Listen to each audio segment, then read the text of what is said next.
Now on CoastTV News. Support slipping away. We've got a passion for this place, and it would be really, really sad to lose that. Federal cuts put pressure on the Delaware Center for the Inland Bays. Recreational roadblock. The FBI's rejection of background checks stalls Delaware awana market. We need to get this up and running. New legislation looks to break the hold. And economic outlook. Stocks dive as China retaliates, with uncertainty growing despite a strong jobs report. This is CoastTV News at 11. Federal cuts making waves here on the coast. Good evening. I'm Christina DeRobertis. Welcome to CoastTV News at 11. We begin tonight at the Delaware Center for the Inland Bays. The center is bracing for changes after federal cuts, slashing 60% of program funds and 85% of staffing dollars. CoastTV News reporter Brendan Conroy in the newsroom now with more. Brendan, you spoke with the director. He says this affects not only the coast, but the whole country. Christina, when I spoke with Director Christophe Toulouse, he told me that these cuts do affect all 28 of the national estuary programs, and he says that the effects it will have here on the coast will be more than noticeable. Federal cuts to the Delaware Center for Inland Bays means an uncertain future. That's according to Director Christophe Toulouse. If we weren't here, somebody would want to create us. And so why would you let us go? He tells CoastTV without government funding, protection, and preservation of the bays would become very limited. It's really about our capacity to do something that, if you think about it, nobody else is doing. Nobody else really is able to do. But says he is hoping for the best. We've got huge expertise here, and we've got a lot of experience, and most of all, we've got a passion for this place, and it would be really, really sad to lose that. Anything that protects the environment and protects our coasts and our beaches is critically important for recreation, for people to come and relax. It's extremely important. Mike Snyder says he supports efforts to protect the bays and wants to see the center stay open. But at this point, he doesn't believe there's anything that can be done to stop the funding cuts. Similar to that, and I support all that. However, something's got to be done about the spending, not for that particularly, but the spending generally and the tax structure in the country and in the states. And unfortunately, they've taken it out on things like the bays and the national parks. With funding on the chopping block, the center's role in protecting the coast could soon be scaled back. Director Toulouse also tells me that they're going to do everything they can to try and avoid the worst possible consequences from these federal cuts. Christina? All right, thank you for that, Brendan. New tonight, a single car crash in Lewis sent one person to the hospital. Take a look at your screen. You can see this car flipped over and hit a pole on Ward Road near Robinsonville Road. Emergency crews rescued the driver, who was trapped inside, and rushed them to the hospital. No one else was injured and no other cars were involved. Now we're going to take a live look outside into Ocean City, and our First Alert Chief Meteorologist Paul Williams is going to join us for a check on our weather. Paul, how is the weekend shaping up? Going to be very cloudy, going to stay very cloudy. Cloudy is going to be the thing. And the allergy count is, excuse me, going up, and I'm giving you proof of it right then and there. First time that ever happened in my 40-year career. Okay, here we go. Sneezing and all. Here we go. Ocean City, 62 degrees, dew point temperature of 55. The winds right now moving at about 4 miles per hour. And we're expecting for it to become a bit foggy for us by the time we get to midnight. And then we could pick up a little random light scattered shower for us. Temperatures are in the 60s right now, 64 in Georgetown as well as Seaford, 61 degrees right now in Delmar. Here's the latest look at radar. Delmarva Peninsula, pretty clear for right now as far as precipitation is concerned. Not cloud cover now. Christina, I need you to go and grab your winter coat, and I'll show you why in the full forecast coming up. All right, I'll have to do that. Thank you, Paul. Now to Rehoboth Beach. DelDOT says the drawbridge leading into downtown needs structural work to prevent erosion. DelDOT is looking at doing this in the off-season, starting in October and going until April.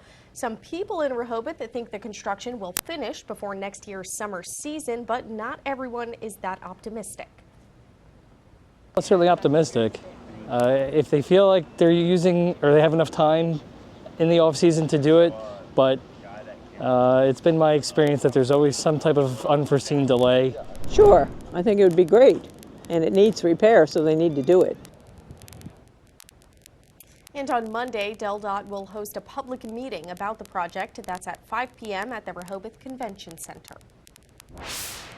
Background check delays have stalled Delaware's recreational marijuana industry, and state-issued recreational marijuana license winners who were expected to be open by now are stuck in limbo after the FBI rejected the state's background check proposal. Now a new bill, House Bill 110, looks to clarify and clean up some of the language surrounding background checks. Lawmakers hoping the legislation will resolve the issue and allow the industry to finally launch here in the first state. We need to get this up and running. People have invested a lot of time and a lot of money, and it's not fair, and the public wants to see this done. And Senator Pardee says the bill will be reviewed on the House floor next Thursday. New lodging and rental taxes may be finding room in the city of Lewis. City leaders are proposing 2 new accommodations taxes. One would be a 2% lodging tax on hotels, and the other would tax short-term and long-term rentals. That would be 5.5% and 5% respectively. City officials say the proposed taxes would give visitors a way to contribute to city funds. But one hotel owner says it could cost him his business. All locally owned, and we all fight for our guests, and especially in today's trying times, as we, even a couple points, we're not happy about. City leaders are expected to discuss both proposals at their public hearing. That's next Monday. And they say if passed, this would take effect on January 1st of next year. Well, DMV on the go is back in 3 locations. That's where you can get many DMV services in a mobile trailer. It will be from 10 to 2 at the DART Lewis Transit Center, that's on Mondays, the Milton Shear Center on Tuesdays, and Harbor Freight Shopping Center in Seaford on Thursdays. Well, after President Trump announced a 10% tariff on all countries this week, China has decided to hit back with a tariff of their own. They're also cutting back on some of their imports, specifically chicken. This includes China suspending all chicken imports from Delmarva Chicken Processing Company, Mount Air Farms. Mount Air Farms has locations across the peninsula, including in Millsboro, Selbyville, and Frankfort. China says it detected a banned drug in shipments from Mount Air and another company. We did reach out to Mount Air for a statement today. They referred us to the National Chicken Council, and the statement says, in quote, the bottom line for the American consumer is that this should have little to no effect on their chicken sandwich or wings, as more than 99% of the chicken we eat in America is hatched, raised, and harvested right here in the USA, unquote. And the Commerce Ministry of Beijing also announced it filed a lawsuit with the World Trade Organization over these tariffs. Meanwhile, sweet treats could soon cost you more due to new tariffs. Local candy shop Snyder's in Rehoboth Beach says at least 70% of their items are imported from other countries, like Swedish fish, Dubai chocolate, and licorice. And if tariffs hit hard, they say they could have to switch to buying candy from within the U.S., but they say that would basically defeat the purpose of the exotic experience that customers often stop by for. To be honest, it's going to really cost us a lot of money, and it's going to be a lot harder just to be able to obtain or even really be able to keep the business. And the ongoing global trade war and fears of a recession are rocking the stock market. The March jobs report is stronger than expected, but could it be the calm before the storm? Sherelle Hubbard has more on the economic insights. U.S. stocks plunged again Friday after China retaliated against the United States for President Donald Trump's latest tariffs. This week, Donald Trump made one of the dumbest decisions he's ever made as president, and that is saying a whole lot. In response to Trump's newest 34% tariff on Chinese imports, China said it will impose a reciprocal 34% tariff on all imports from the U.S. starting April 10th. This is the second day that U.S. markets have tumbled since President Trump made his April 2nd announcement of sweeping tariffs on practically all U.S. imports, vowing to make America wealthy again. Now it's our turn to prosper.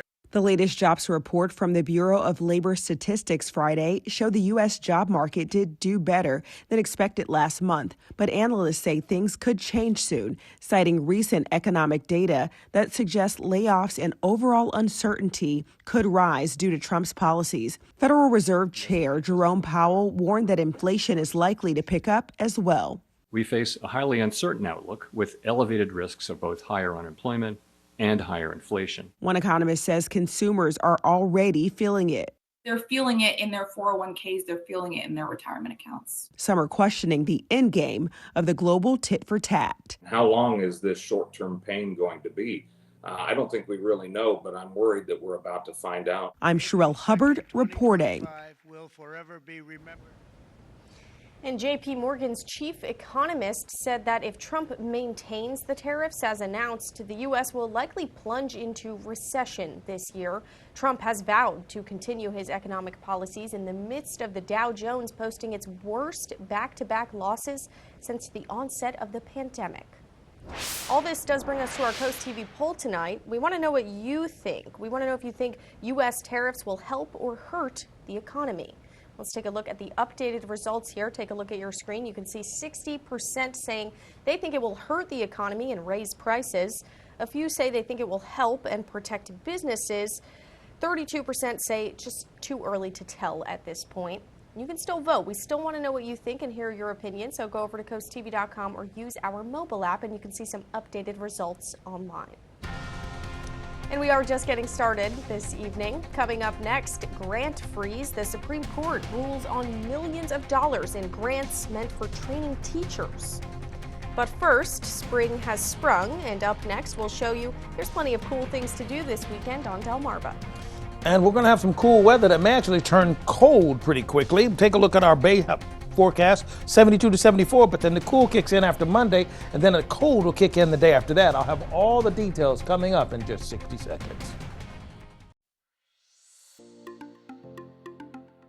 It is that time of year. The air is fresh, the flowers are blooming, and there's plenty of reasons to get outside. This weekend, you're going to want to wake up and smell the tulips. The 16th annual Lewis Tulip Celebration is back and running all month long. You can take a colorful stroll around the city, courtesy of the Lewis Chamber of Commerce and Lewis in Bloom. Also in Lewis on Saturday, you can run for a cause. The second annual Race for Open Space kicks off at George H.P. Smith Park with a 5K and a 1-mile walk passing by the 4th Street Preserve.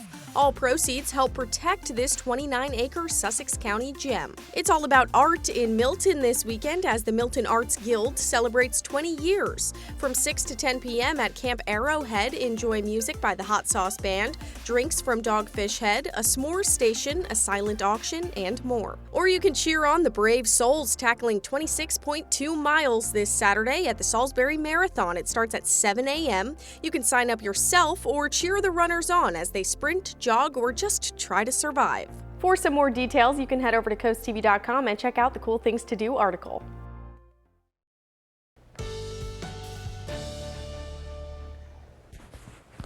It's cloudy now. It's going to be cloudy tomorrow. It's going to be cloudy on Sunday. And then after that, it's going to turn cold. When I say cold, I'm not talking 50-degree cold or 40-degree cold or even 30-degree cold. That's why I told Christina at the beginning of the newscast, you're going to need to pull out your winter coat. She's not the only one. Our Hershey's exterior camera, we're at 62 degrees. Won't need it just yet. Well, we may need an umbrella. It's going to be out late tonight or in the early morning hours because we're going to, first of all, experience a little fog by midnight, but then some light showers. Nothing severe, nothing strong, but it will be present. 62 right now in Milton, 64 in Georgetown and Seaford, 61 Del Mar. Winds relatively calm right now. We do have a 12-mile-per-hour wind gust at the Indian River Inlet coming off the water, but other than that, we're relatively quiet for now. The precipitation that was moving in our direction shifted more to our north and no longer a concern for us here. The frontal boundary has been causing havoc throughout the central part of the country. It's still stuck on stupid there for them, unfortunately. So they're dealing with massive flooding along with the storms that they've already dealt with.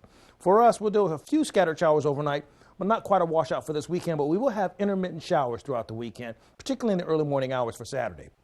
And then a cold front, a very strong, very decisive cold front pulls through on Sunday, and that's going to be a game changer for us.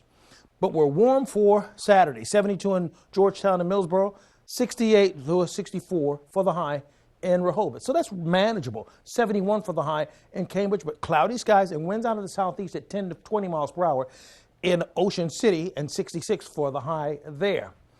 68 Chincoteague. We see scattered showers briefly early for Saturday, then it's gone. But all of all this white you see is indicating the cloud cover. Low-level clouds are going to be in place. Not really going to change by much. We're going to see the wind swirl around a bit. But then you notice Monday, all this green takes over because that's when that cold front pushes through. And that's also when we're going to have our game-changing situation with the cold air. High pressure will come in Tuesday night going into Wednesday. When I'm talking cold, I'm talking about we're going to take you back to the winter season, okay? That's how cold it is. And I know I joke around a lot. And I'm saying it in a joking manner so you can digest it a little bit easier. But to be honest, here's how serious I am. My freeze potential graphic I had to pull out of storage so that you can see how serious this cold is on Wednesday. That's the coldest day. We're just reaching a hard freeze. Did you catch that? We went from a light freeze to we could possibly see a hard freeze in some areas. I'm just telling you now. Here's a look at your extended forecast. For Tuesday going to Wednesday, we're going to drop to 30 degrees, possibly 29 in a lot of areas like Seaford as well as Laurel. All right, well, thanks for keeping us in the know, Paul. And as towns across the central U.S. grapple with widespread devastation from this week's tornadoes, a relentless rain forecast through the weekend could trigger what the National Weather Service is calling generational flooding. Also this afternoon, a new round of tornado watches for large parts of Arkansas, Louisiana, and Oklahoma. As Laura Aguirre explains, many storm survivors are racing to clean up what they can before the next potential natural disaster washes away what's left. One thing that's important to note is it isn't over. Ominous words from Tennessee Governor Bill Lee. His state and several around it still reeling from deadly and devastating storms this week. There's continued heavy rain expected with potential tornadoes over the next day or two. The same system that's hammered the region since Wednesday with tornado, hail, and wind damage threatens to continue its destructive path across the Ohio and Mississippi valleys and Mid-South today into Sunday, bringing with it torrential rainfall that could trigger what the National Weather Service calls life-threatening flash floods. We already have widespread flooding across the state, but the river flooding will clearly follow. A looming worry for many residents who are just beginning to assess piles of debris that used to be their homes, businesses, and communities. This is the whole house. I just bought this house 2 years ago. Yes, there may be structural damage to the house and the shop, but that's all replaceable. There are moments of gratitude amid the grief, like for Delta, Missouri resident Kylie Gravitt, who found her grandparents alive and safe. It was just like a huge relief that everybody was okay. As for the potential flooding danger that lies ahead, preparation for that's already underway. Tennessee officials say they've engaged the Emergency Management Assistance Compact, which puts nearby states not in the storm's path on standby to send resources for search, rescue, and recovery operations as needed. I'm Laura Aguirre reporting.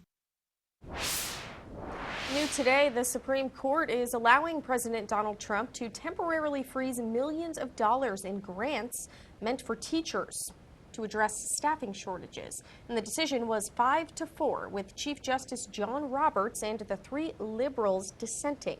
It also marks the first win for the Trump administration at the High Court during his second term. Trump tried to cancel the grants over allegations that the money was being used for diversity, equity, and inclusion initiatives. However, the administration did not provide any specific evidence on the form notice to grant awardees. The 104 grants were awarded under 2 programs that train teachers in underserved schools. Coming up in sports tonight, Worcester Prep boys lacrosse looking to stay undefeated while facing Indian River.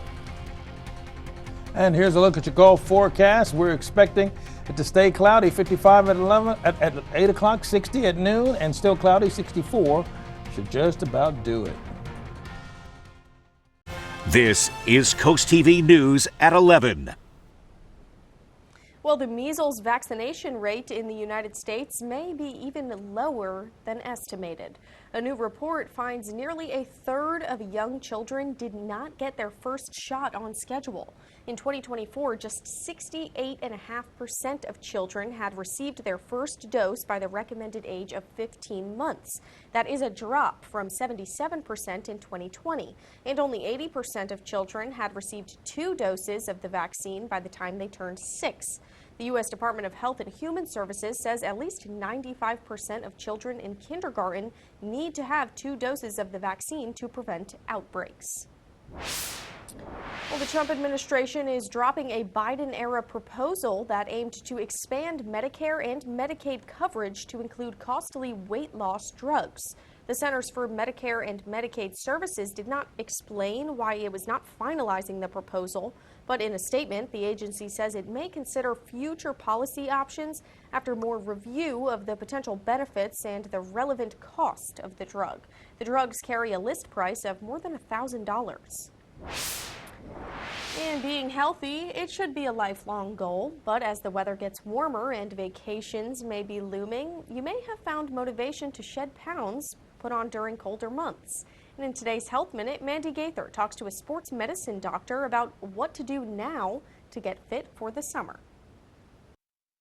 You might be eyeing that swimsuit and the number on the scale. If you have a fitness goal to reach before summer, start now. It's very reasonable to see weight loss in the first few weeks.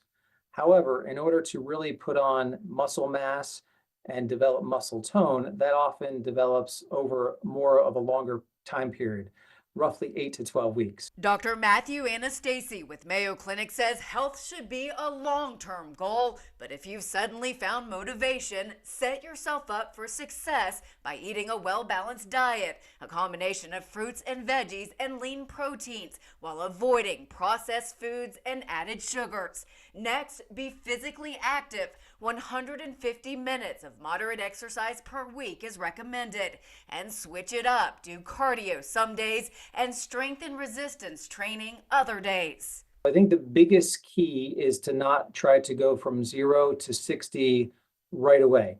We often see a lot of soft tissue injuries the beginning part of the year because people start the year off with a New Year's resolution and they go from not being active at all and being rather sedentary to trying to run 5 miles per day. To stay motivated, Anastasi says to build exercise into your schedule. He says getting good quality sleep is also key, allowing your body to recharge. And remember to stay hydrated. Avoiding alcohol can also help. There can be a lot of unnecessary calories and sugar in alcohol. So when you're looking at trying to lose weight, those can be working against you. For Health Minute, I'm Mandy Gaither. Delmarva Sports Network from the Wawa Studios. Good evening. Tonight, undefeated Worcester Prep boys Lax met up with Indian River, who has only 1 blemish on their record so far this season. The Indians strike first. It's John Spencer who rips this underhand shot between the legs of the goalie, 1-0 IR. Shortly after in the first, Mallards respond. Ryan Mann finds a cutting Max Carpenter to tie the game up at 1. A few minutes later, Mallards take the lead when Kerrigan Russell Wood pulls the trigger from deep and drills the top right to take the 2-1 lead. After allowing a goal, Worcester Prep's Danny Kerwin gets savvy between defender to score the goal, 5-3 Mallards in the second. Then Kerwin gives the Mallards some cushion, finishing back-to-back goals. Worcester Prep goes into half leading 7-3. But the Indians come out strong in the third, Spencer getting the tally from a tough angle, IR down 7-4. Not long after, Russell Wood slings it in from outer space to make it a 10-4 game in favor of the Mallards. In the fourth, Worcester Prep opening it up. Mann hits a gorgeous turnaround shot off a Russell Wood pass to go ahead 13-6. Worcester Prep wins 15-6 over Indian River. Over to the softball mound. Stephen Decatur defeated Delmar 4-3 to improve to 7-0 on the season. Riley Smith earned an RBI in the contest. and she continues her fantastic season thus far. Decatur will face Easton on Monday, while Delmar will look to bounce back against ECHS next Thursday. That'll do it for sports. Have a great night. So it's cloudy right now. We're going to stay cloudy for the rest of the night and pretty much Saturday and Sunday. And by the time things clear out, the temperatures are going to plummet like crazy. And I'm going to show you just how low we'll go in a moment. So our Irish Eyes camera, we're going to see a little bit foggy. That's what, in case you look, this is not actually my graphics out of focus. Somebody asked me this online one time. Recently rather. That's actually indicating fog. That's our fog symbol, in case you were wondering. This is the rain symbol down here. So we're going to have fog at midnight, and then a little bit of light rain is going to kick in for us at about 3 o'clock in the morning for Lewis. Our umbrella giveaway, speaking of rain, winner is Jill Audino of Millsboro. Congratulations, courtesy of Paul Davis Restoration Home Remodeling. And we are continuing to keep up our forecast with our forecast telephone line. You have to simply call 443-880-9100. Your forecast is just a call away. Sponsored by the law offices of Brockstead, Mendalis, and Federico. Okay, now here's the heart-to-heart talk from me to you about our 10-day forecast. Whoops, it's my 7-day forecast. That's not the one I wanted. Hang on. Well, I guess I'll just tell you this. It's going to be cold. That it's a little upsetting that it's going to be cold, but it's okay. And thanks for joining us for Coast TV News at 11. For some more local news and local weather, you can always download our Coast TV News app. The Tonight Show starring Jimmy Fallon is up next, and we'll see you tomorrow for Coast TV News at 6 p.m. Have a great night.